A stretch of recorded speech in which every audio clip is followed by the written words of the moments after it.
level up your hunting game and join the cause. Help preserve small-town Texas hunting culture and become a more successful hunter by learning the best ways to squeeze the most out of your budget and precious time out in the field.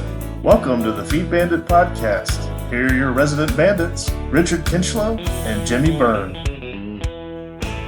Howdy folks, Jimmy back with you for another edition of the Feed Bandit Podcast. Thanks again for tuning in and having a listen. We really appreciate it. Welcome to all the new listeners to the Feed Bandit Podcast. We hope you'll enjoy what we talk about here and hope you stick around. And thanks to all the loyal listeners that have been with us for quite a while. We really appreciate it. So what we wanted to do today was to continue our discussion that we had started a couple episodes back, centered around how we care for our venison. So here we are towards the end of October, and with the regular rifle season, really literally a couple days away here in Texas at least, we thought it was good to continue this discussion because we know a lot of you folks out there will be laying down some deer on the ground, and let's talk about how we can move forward caring for it so that when it hits our plate, it's in the best shape possible. So without further ado, I'm going to continue on commenting on this book that we were going through, The Hunter's Haunch. Here we go. Hunting for food. Cooking with wild ingredients means always working with some degree of uncertainty. Some seasons, there's abundance. Others, there's scarcity. In the mid-20th century, American deer populations were low. Now, thanks to sustained conservation efforts, these populations are extremely high. And just a quick aside here, that's really a lot of what we talk about here on the podcast. We talk about tips and tricks on how to help the deer on your land and things that you can do to not only help the deer on your land, but also help the folks out there that help you help the deer on your land. Feed stores and other smaller businesses around the hunting space and those small towns around where your land is and whatnot. So we always encourage you guys out there to obviously patronize them whenever possible. So continuing. They are, in fact, so high that deer are becoming environmental nightmares, damaging forests and rupturing ecosystems. Interesting. Thus, organizations such as the Nature Conservancy permit deer hunting on its lands, arguing that it cannot allow a single species to become so out of balance with its historic natural numbers that many plants found on our lands, including rare and endangered ones, are threatened with their very existence. Unquote. Hunting is the traditional method to restore balance, which includes consuming venison out of respect for the deer's wild existence. White-tailed deer are now in the city, in the country, in the streets, and in the suburbs. In some parts of the country, chiefly in the northeast corridor, deer are so plentiful they're viewed as furry locusts.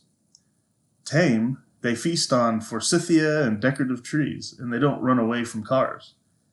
They do flee pet dogs, which in their minds likely trigger the same response as wolves, the dog's wild ancestor. Suburban deer are soft and plump. They are basically free-ranging, semi-domesticated deer, halfway between wild and farmed. It may seem like it's easy to throw a rock at one and drag it back into the kitchen, but like many things in modern life, it's not so simple. In the United States, hunting is open to everyone, but one, you have to have a hunting license, and two, there are laws which vary per state. So I'll just take the side here and remind folks with hunting season come up, it never hurts to review your outdoor annual, reacquaint yourself with the rules and laws in your county, as many of the counties vary. So just take a minute to do that prior to heading out to the field, and don't forget your license, of course. Per season, a hunter gets one tag per wild animal. Across the spectrum of wildlife, the tagging system is consistent, with the number of tags allotted varying by species and by state, reflecting the population of indigenous wildlife. There are no gator tags distributed in Maine, for example, because Maine has no native wild alligators. Allotments also vary from year to year, depending on the health of the herd/flock or other statistics. In areas of the country where deer populations are heavy, such as New Jersey, hunters might be allotted several tags. In other states where deer populations are low, such as Vermont, hunters might only get one tag per season, or no tags at all.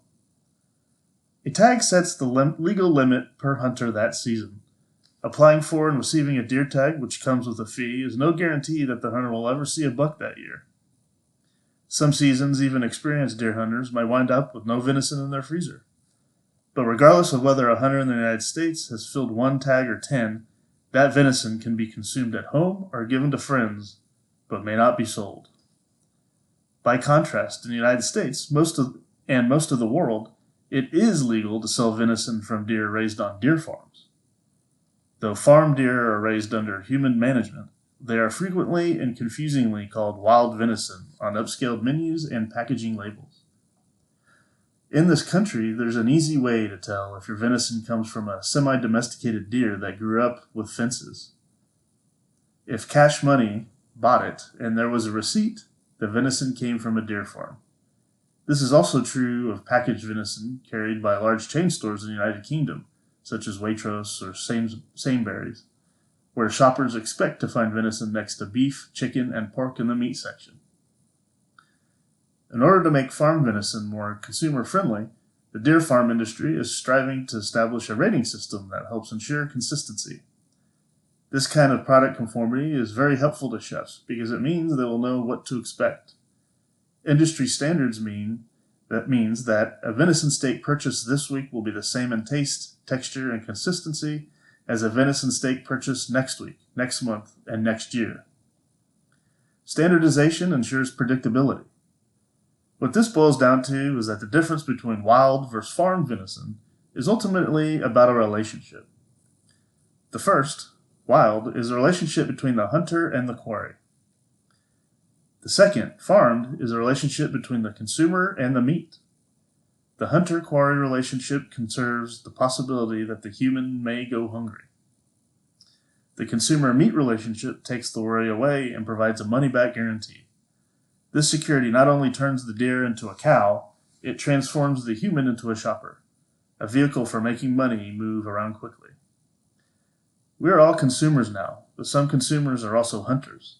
They would rather be consuming venison and not beef, and they would like that venison to be as delicious as possible. Why then do so many hunters end up with venison that's inedible? Just a quick aside, that's a great question. I probably wouldn't consider myself to be in the camp of always preferring venison instead of beef. I like both, or I like pork as well. That's another wild animal that we can shoot out there in the bush. But what's really good, and one thing that we've talked about on the podcast in the past, is combining them. Combining some of the venison that you get with beef or with pork or both to make your own grinds and kind of create and experiment with different grind recipes and get different grind ratios, until you find the one that you like the most. That's always fun. It's always a good pastime, always something fun to do with kids. So keep that in the back of your mind, something that you could do in the future, especially if you had some extra venison that maybe you thought you wouldn't be able to eat over the next year. Consider making it into a grind of some sort, and go further into some sausage. So anyway, we'll continue here. The fat of the land. Over the course of the 20th century, one of the most profound dietary shifts in the United States has been the rejection of wild ingredients in favor of a near total dependency on factory farm foods. In fact, gaminess is becoming rare, notes Mark Bittman, the owner of How to Cook Everything, in 2008, who adds, "Starkly gamey flavors are hard to take for people who are not raised on them. Venison's rich concentration of flavors, which is not the same as being gamey, can shock contemporary palates habituated to sweet, bland food. In other words, it's possible that your hunted venison isn't bad, it just tastes too strong, in the same way that black coffee is too bitter for those who take it with cream and 2 sugars." According to Elizabeth II's personal chef, she dined on venison every night. dines on venison every night, suggesting that it's not just consumed when there's no better options around. Because game remains popular in Britain, where venison is still coded to economic and political power, it's worth bringing forward the fact that it used to be routinely served at the 19th century White House. One sample buffet menu for 1,000 guests included cold game in season, game pig, and venison with currant jelly. Helpfully, the White House cookbook in 1887 provided extensive instructions regarding the correct method of presenting, slicing, and serving this haunch, including detailed diagrams. The haunch in question comes from a deer that must have been morbidly obese, but all the more desirable for that reason. A century ago, cooks knew that a superior haunch of venison began with the wild berries the doe had been feasting on all summer, for it infused the flesh with sweet, fruity notes, turning venison into the meat version of a fine wine, and its tasting into a culinary ritual. The White House cookbook listed a few variables that affected the cooking process. Doe venison cooks up faster than buck venison. The finest meat comes from a young stag, followed by a doe. It's best to take a deer in autumn because that's when they're most fat. Here's the trouble. I've never run into a deer so overweight that it waddled through the woods. If anything, the opposite tends to be true. Deer are flighty creatures that spend their lives running away from everything. All that running means that they tend to be exceptionally lean. There's very little subcutaneous fat, and certainly no marbling. Marbling refers to the intramuscular fat, or fat that runs throughout the muscle fibers, giving it a marbled appearance.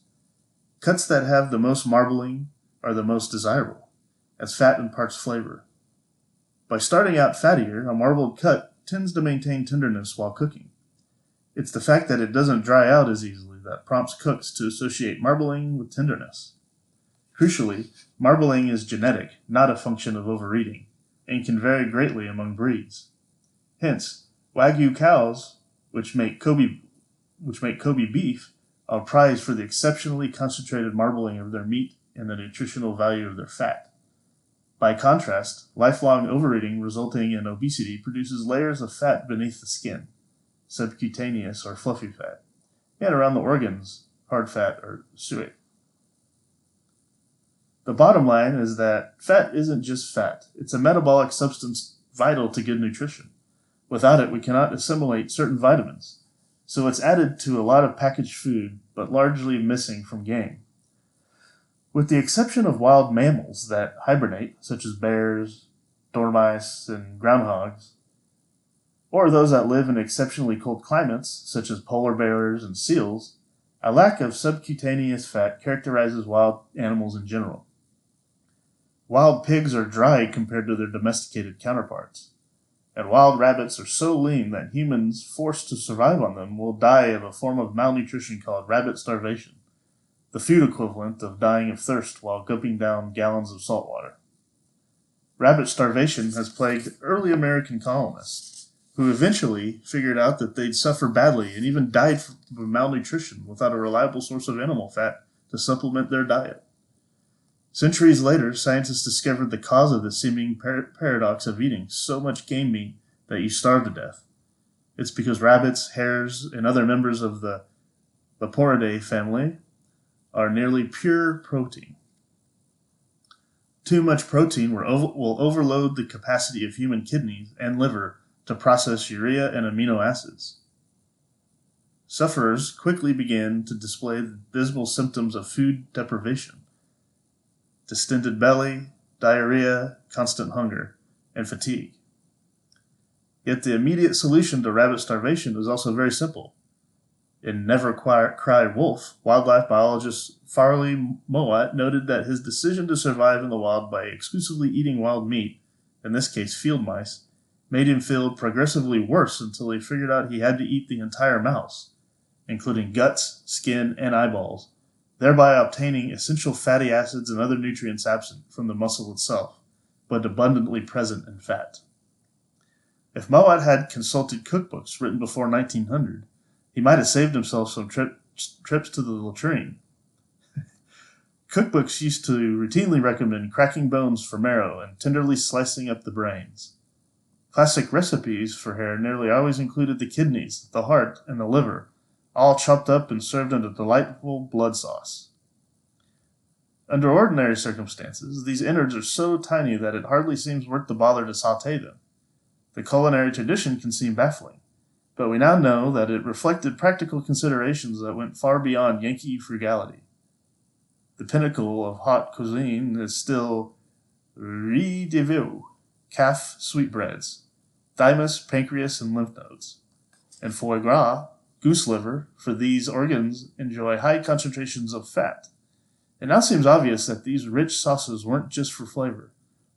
These recipes reflected years of collective experience regarding the particular quirks of cooking wild game, binding good taste to a healthy desire to not die, as a survivalist might say, or to live well, which is exactly the same idea expressed by a more optimistic personality.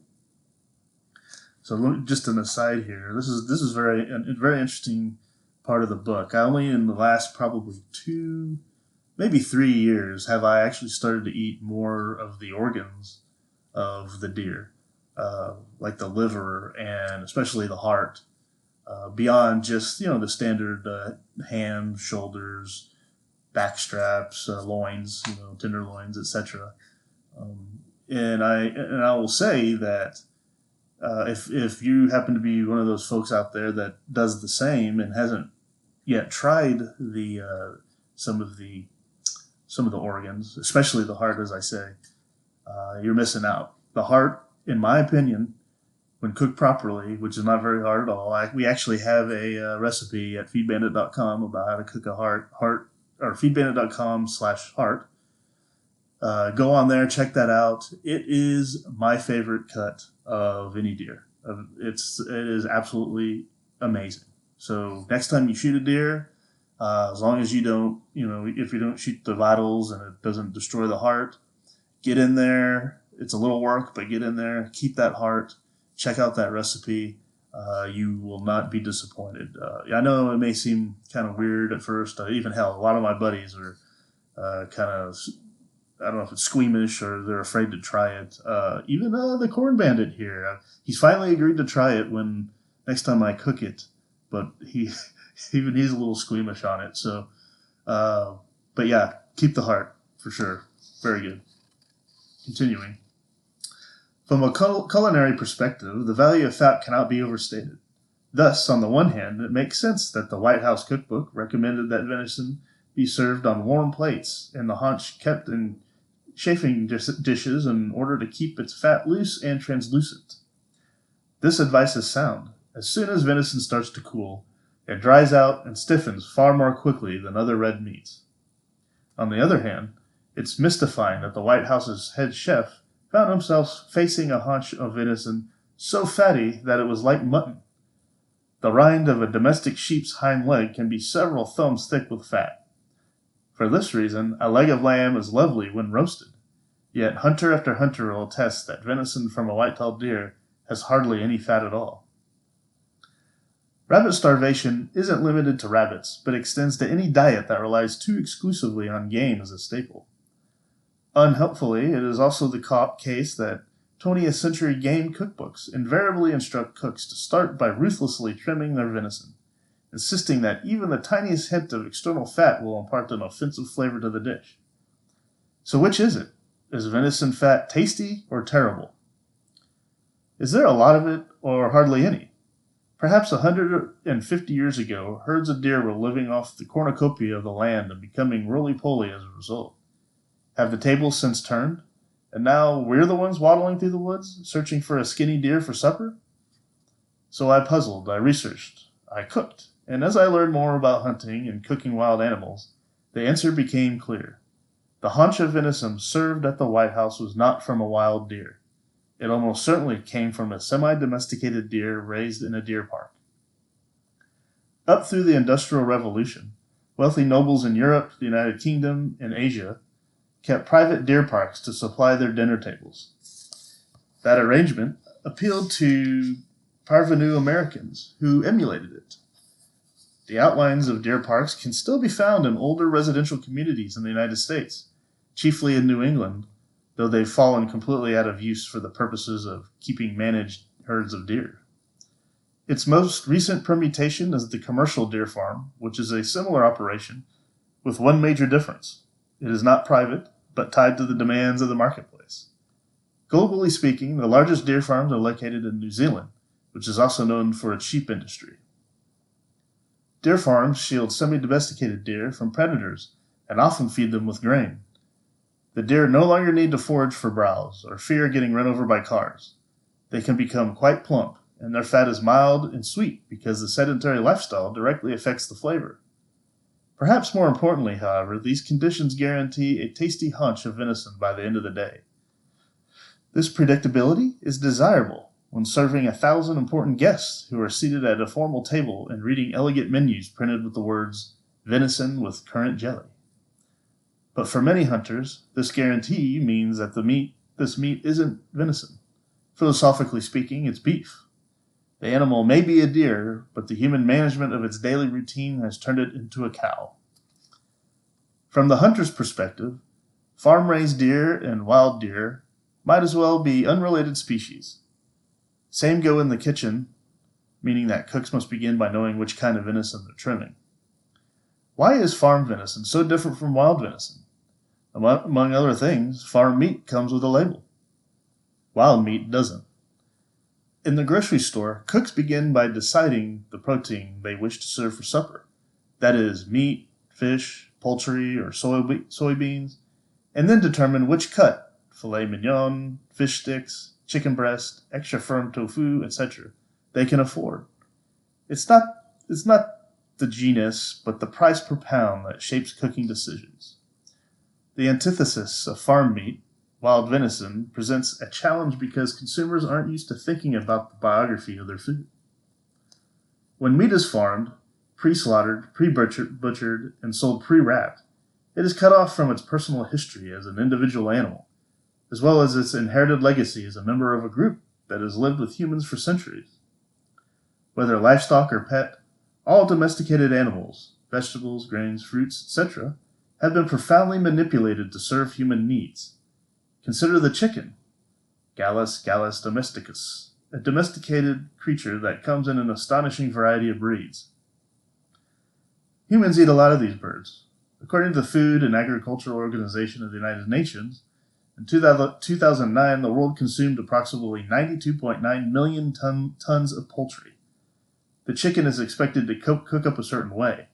It can be fried, grilled, boiled, roasted, sautéed, shredded, breaded, shaped into fingers and nuggets. What this versatility mostly reveals is that the chicken has been bred to be foolproof.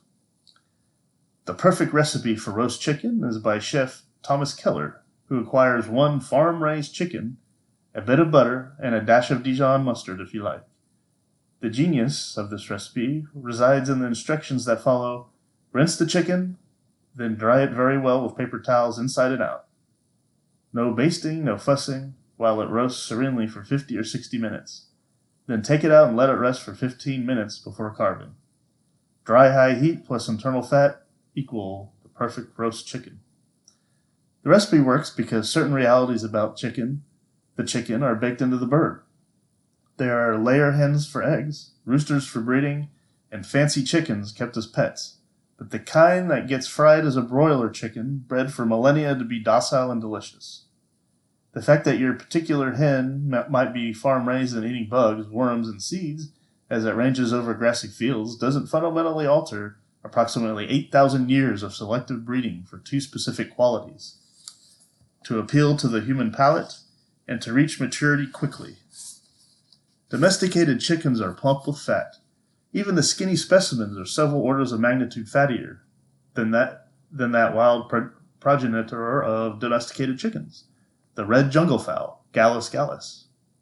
Some domesticated chickens are so free-ranging that they've gone completely feral, but the most complicated chicken recipes in the world won't produce a delicious roast if the chicken started out wild. Try using Keller's recipe on a red jungle fowl that's been raised on an American farm, technically making it a farm-raised chicken, and the result will be an inedible football. Many steps went into shaping the chicken bird before it became chicken meat, and just as many steps will affect the deer before it becomes venison. But as long as the animal is wild, its meat will be too. How it lived and how it died affects the taste and texture of the venison. A bad hunter makes bad venison, no matter how pampered the deer. But a good hunter can end up with terrible venison too, if the winter's been hard that year.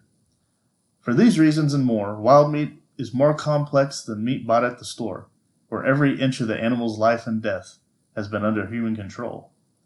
The absence of that control changes everything, including the way the cook must approach the task at hand. All right, folks, that was very interesting. Little more history, a little more different way to kind of think about how our meat gets to the table, how the meat that we buy from the store differs from the venison that we work so hard to harvest out in the field. So listen to that thing. I may listen to that again or re-listen to this podcast again to kind of get a little better idea on the general principles that we're going to kind of dive into as we get further along into this book and consider some of the things that they bring up. But with that, I just wanted to thank all the new listeners who've joined the Feed Bandit podcast. Thanks for joining on, and please, bookmark this podcast, save it to your favorites in your podcast player. If you like it, please forward it on to your hunting buddies. Give them something else to listen to. We always like to say, or ask folks to listen to us on the way back to their land or on their way back home, or during the week on their drive to work, as just a little way to kind of take your mind away from the daily grind. We hope we bring you some entertainment that way. Thanks to our existing listeners, our long-term listeners. We really appreciate it. And if you're so inclined, anyone out there, please give us a rating and review on your favorite podcast app. That would really help, along with sending it along to your hunting buddies. So with that, opening of rifle season coming up. We hope everyone's getting really excited and prepared to get out there. We'll be talking a lot about deer hunting the rest of the year. So stick around. We got a lot more good stuff coming down the pike. So we're excited to stick with you. With that, I'll let you go, and y'all have a good one. Take care. Thanks for listening to the Feed Bandit Podcast. If you like what we discuss on the show, be sure to sign up to our email list to get even more killer hunting ideas, tips, tricks, and exclusive deals on innovative hunting gear and services delivered straight to your inbox. Sign up over at feedbandit.com or simply by texting the word bandit to 33777. See you on the next one, and remember, support your local feed store.